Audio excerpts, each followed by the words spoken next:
tuning in. Welcome to the session for Tsaaro Consulting and Exterro. Today, we want to discuss about how can technology empower your data privacy program, right?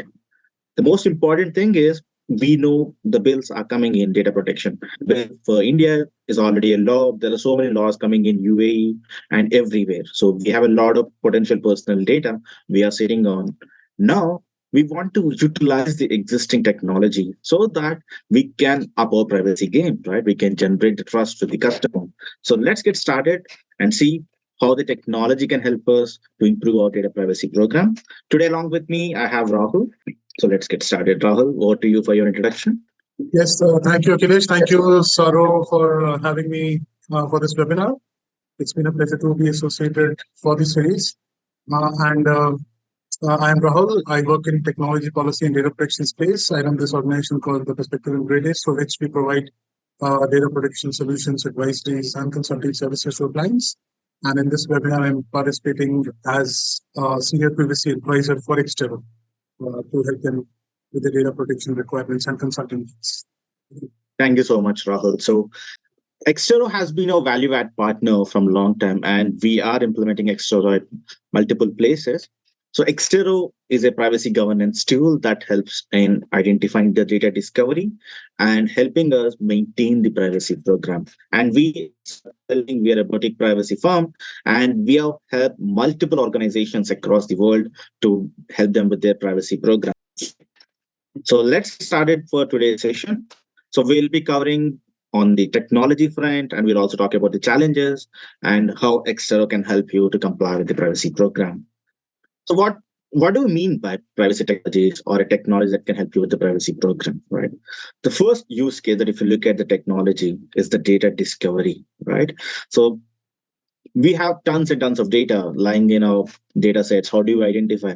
And if you look at unstructured data like SharePoints, emails, the data is humongous, right? So how do you identify that when that much volume of data? That is where the data discovery tools really help us, right? So we'll hand it over to Rahul. Rahul will help us to understand what are the challenges that are there in terms of data privacy. Yes, thank you, Akhilesh. So I think if you compare the landscape and the scenario in which we were operating 10 years, even 5 years back, it was fairly different. Limited number of devices, computing resources, assets available to us. But its proliferation at both personal and professional level of how we are using these services, new application platforms, uh, machine learning models, so-called artificial intelligence, etc., have proliferated everywhere.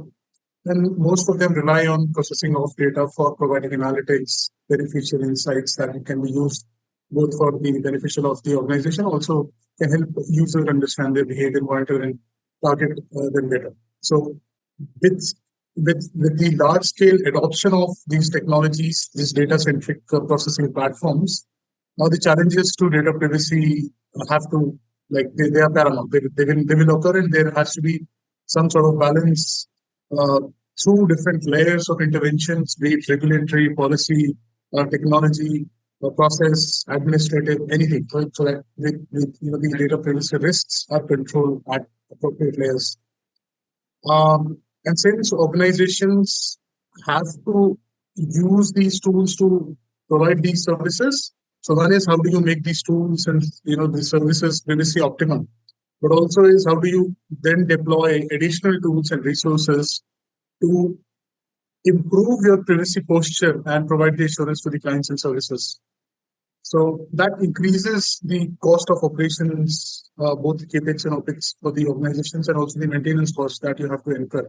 So all organization efforts have to be towards identifying and converging the efforts on identifying and reducing the risks for organizations, so that the heavy fines and penalties or even the sanctions for repeated violations that can follow are to be avoided and thwarted. So, yeah, let's go in. Right. So I'll just give an example. So for one of the largest e-commerce companies with operations in India and US, we were helping them to understand the data. And when we did a kind of a scan on the data, we realized that there almost have 3 million consent records itself. Now imagine to obtain that many amount of consent without a tool, it becomes really challenging. We can do it manually. It's not that we cannot do it, but the tool will eases the burden and it becomes very easy for the privacy team to do that. Right. So we have humongous amount of data, right? And whenever you're processing every customer that visits your website or uses contact us form or purchase something from the shop or from the app, we are getting data of the user. And with the acts coming in, the regulations, right? So this is going to impact the rights, and we should be ready for helping and complying with the law. So how do we do that, right? How does technology help as an enabler? Right? One of the most common word that we are using right now is the privacy enhancing technologies or the PETs. Why PETs? Why they have suddenly gained a lot of traction, right? So whenever you look at any regulation is not against the business. The general fund everyone thinks is now, okay, the privacy law has come, now it's stringent, so it will going to impact the business. But believe me, none of the regulations are against the business. They want the business to have an ethical way of processing data. They want to find businesses to do the data in the right manner, inform the data subject if you want to do something. So I had an opportunity to work with the NATI. There was a committee formed on trying to identify how anonymization as a tool can be leveraged for e-governance services so that there is seamless and interoperable data sharing and operations within all the e-governance services. And therefore, our task was to identify how can anonymization be used. Of course, you cannot mandate it, but laws like data protection, like the DPDPA that we have and other laws, they tend to force organizations and user to push them towards looking at these solutions, even if they're not mandated. But if these solutions and techniques, privacy enhancing techniques, like for example, using encryption, it's very standard, but then you use strong encryption levels and you use anonymization, de-identification techniques, whatever available to cut the the risks that you have. Uh, these technologies are used wherever possible, record, document, and when, God forbid, if there is a breach, it will act as a savior for you or to what precautions that you took from a technology process people point of view to preserve it, but it should happen. So I think this is where the technology becomes as an enabler to save you.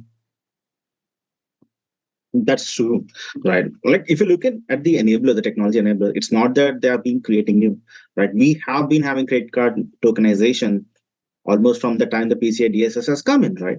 But now they're realizing that it's not only limited to a credit card, it can be used elsewhere too. Like, for example, if I need to display the name of the customer, but it's not required, I can simply use a token so that the name is protected, right? Now, if you look at any large companies' architectures, like the example of Netflix or Amazon, the customer support team does not even know which customer they're serving, but still they will be able to serve. That's because of the tokenization that they are able to do it, right? So there are a lot of technologies that can help to achieve the use cases for the business while still protecting the personal data. So let's look at what are the key technologies that can help us, like what how it can help us in terms of implementation, right?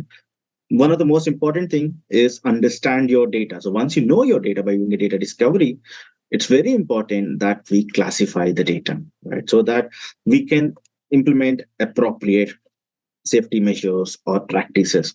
See, not every data would be the same. Like I cannot give the same value to the name of a person to that of the credit card number of a person, right? It has to have different level of protections, and that's what the data classification and tagging helps us. I can classify the data into high risk data or highly sensitive, confidential, internal only, or public data. That gives, and I can come up with certain level of measures to protect the data based on the risk that is there. Similarly, one of the most important things that has to be done in terms of privacy is protect your data. And we need to ensure that not only protecting the threats coming from the outside, but also the threats that are there inside, right? It can be one bad actor within the organization trying to take away the data. I need to prevent that too. That's where the data loss prevention solutions really helps us, right? It ensures that we are monitoring all the inflow and outflow of data, detecting and preventing any unauthorized data transfers, right?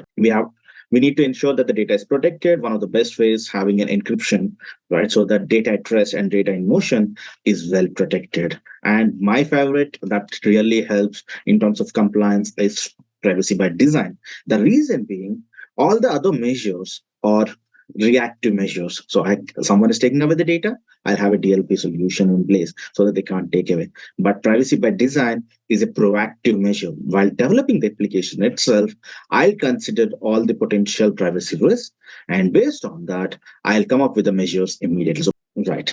So Rahul, so with the upcoming law in the India, DPDPA, they're still waiting for the guidance. But what do you think? What kind of measures to be taken by the organization? Okay, like your slides captures some of the key actions that needs to be taken by the organization. Some of them are directly referenced in the act, and some of them have to be inferenced from what needs to be done. So, for example, having visibility or the larger data inventory and data mapping of all your business operations, personal data, your third parties, your processors, everyone has to be that forms the base layer of how do you set up your baseline or your architecture. Second is on the laws. This law relies heavily on consent as a mechanism for lawful processing of data. And in absence of when we do have legitimate users, but it's fairly limited in terms of what how it can be used and invoked. It's majorly for public or interest and very very limited use from the organization viewpoint. It's not same as what lawful purposes are or what reasonable legitimate interest in the GDPR is or what reasonable purpose in other laws are. Very limited in terms of, and I hope that going forward there is more clarification. There are certain use case built in as more rules and clarification comes out in the interpretation of the DPDPA. Using tools, technology, solutions can help, but this is where you also need some process to be built in. Whom to report, what to report, how to report, what is the follow-up, etc. Engagement with the stakeholders, and for that we need some guidance and expertise. Banking and other organizations may already have that to some extent because there are regulatory requirements to do that. But again, this is from a privacy viewpoint, not infosec reporting, and you need some some guidance, external expertise, and help you with maintaining that process and structure so that you are performing well, and whenever there is a breach or whenever there is call for information from the government on any matter as a law allows. So then you need to have what you can share, what you cannot share, that the decision making, that calling within that has to be there from an organization. Lastly, on the grievance redressal part, I think it's also absolutely important that you have. It's been an area of focus for the government, not just in this law, but also, for example, in the IT rules and also in other laws that you see. Grievance redressal is becoming a sort of an important function that user grievances are resolved before hitting the courts. So it provides a layered, tiered architecture on how you can do it, or how that can be used both by the principals and the fiduciaries. And so the organizations need to do their best to demonstrate that they are ready to comply with this act. The sunshine period, as mentioned by the minister, could range from 6 months to 18 months, depending on industry use case, whether you are an MSME, startup, or large organization, in what area of business you operate, the obligations, etc. So that's right. Even the Supreme Court that they want the organizations to comply with the law, so they're already passing the judgments in that favor. So we are already in the regime, so we need not wait for the official right. We need to start working already. Right. So I hope you understood how the technology can enable us. So I'll quickly walk you through the Exterro. Exterro is a kind of a tool that can completely cater to all your requirements, right? From your privacy, ISO, PCI DSS, to that of your legal team requirements, to that of your cyber security team requirements, right? So it's a comprehensive tool that is there in the market. And if you require further information around the Exterro, please do reach out to us. We'll help you with understanding the tool and taking it ahead. Thank you so much, everyone. Thank you so much, Rahul. Thanks for joining in and providing your valuable insights. It's great hosting you again, right? And thank you, everyone. Have a nice day. Thank you for having me. Thank you. Have a good day.